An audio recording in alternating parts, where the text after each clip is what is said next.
Calling Andrew Bailey. I move this question be now put. I'm going to hear from Marama Fox.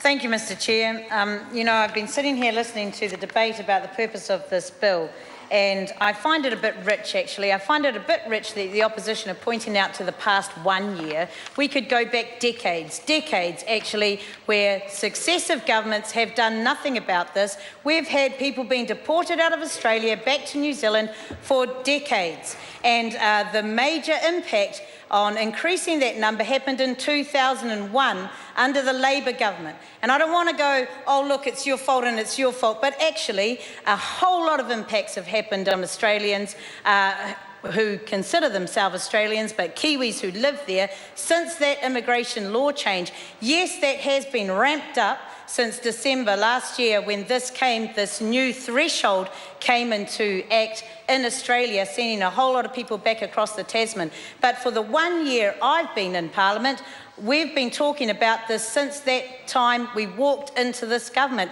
And I know that the Māori Party have been raising this in the years that they've been in there. But these issues go back a long, long time. And I'm grateful, actually, that we are here doing something about it, because we do need to protect the citizens of this country. And the one thing, there are many things, but one of the things that I was very clear with the Minister about is that the Minister under this piece of legislation does not have extraordinary powers as the Immigration Minister of Australia has, because actually he can deport people under questionable character and seal that record, and does not have to share that record with the Australian court or the prosecutors or even the person that they are deporting back to New Zealand. So they may actually have some serious concerns that we're not even going to know about, because they don't even share them with their own people, let alone us.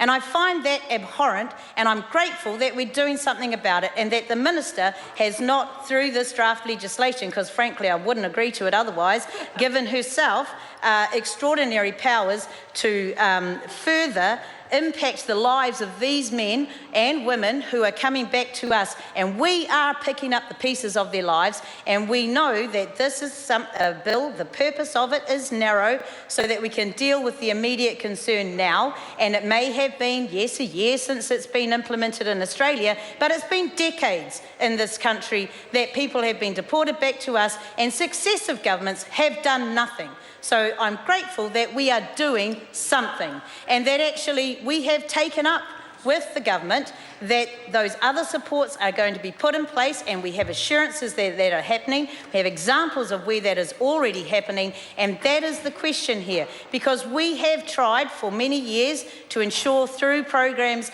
like the ones that are happening in prisons around the country now, Māori focus units and the such, to ensure recidivism is reduced.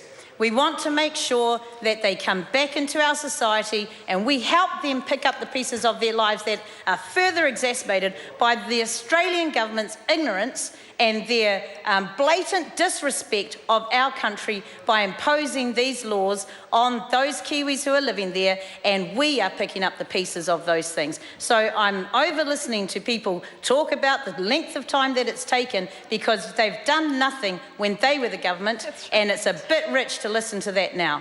So we're doing something now, and I support the Minister that this happens. And in fact, those extraordinary powers of the Immigration Minister in Australia to seal a record, it could be something, but it could actually be nothing, and we don't even get to know that. That is the disrespect that they pay to us, and I'm glad that we are going to deal with just the people who have committed those offences, who in New Zealand would have conditions put around them to ensure the safety of our community. So yes, while there are minor offences being caught up in this regime and the lowering of the threshold, we have not excused the fact and the point that there are actually serious offenders who are coming back to New Zealand, and we need to protect our country and our people and our society from the risk of reoffending. And I want to get assurances, and we have sought those assurances from the government, that other programs will be put in place. But let's deal with the issue,